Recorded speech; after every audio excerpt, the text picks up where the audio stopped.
free cash flow, though, is taken into consideration cash payments that are made, or maybe even cash receipts that are received that might be outside what we're showing on the P&L.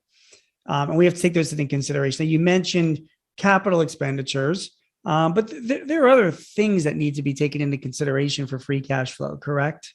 I mean, I'm thinking maybe significant debt payments, or if a company receives their business model is they get money up front, but it doesn't necessarily get recognized as income over the course of the year because it might be advanced payments over a few years projects, or even estimated tax payments don't necessarily figure into. Okay, so those are good. Those are good points.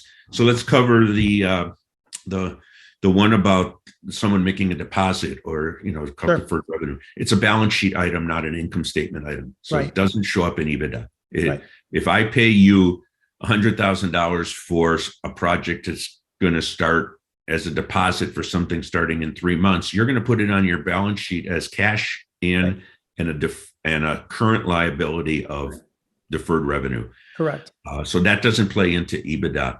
Right. In my world,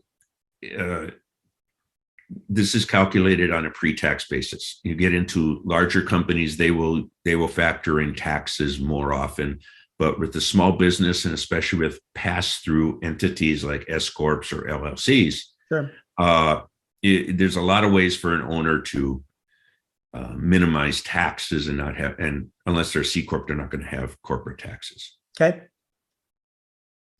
So even if you have like estimated taxes, even on the business, I mean, I realize if it's a pass through, there's still, taxes that are related to the income of the business, and there's estimates that need to be made during the course of the year. And a lot of times those estimates are made as distributions to the owner, Yep. who then makes them personally, but they're still coming out of cash, of the business. So you wouldn't figure that into free cash flow? Well, when we do free cash flow, it's designed to figure to go into the valuation and any what is called a debt coverage ratio. Right. So every bank will be looking at what is the debt coverage ratio.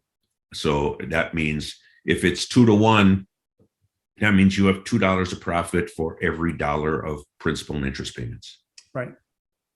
And yes, there are your principal payments on debt are not tax deductible. They're they're an after-tax amount. Right. But at the corresponding level, going back to before I was in this business, the Tax Act of 1993, you can amortize goodwill over 15 years. Mm-hmm. So it can get complicated when you start going, what is actually taxable? Right. That's exactly that is a paper write-off and nothing else.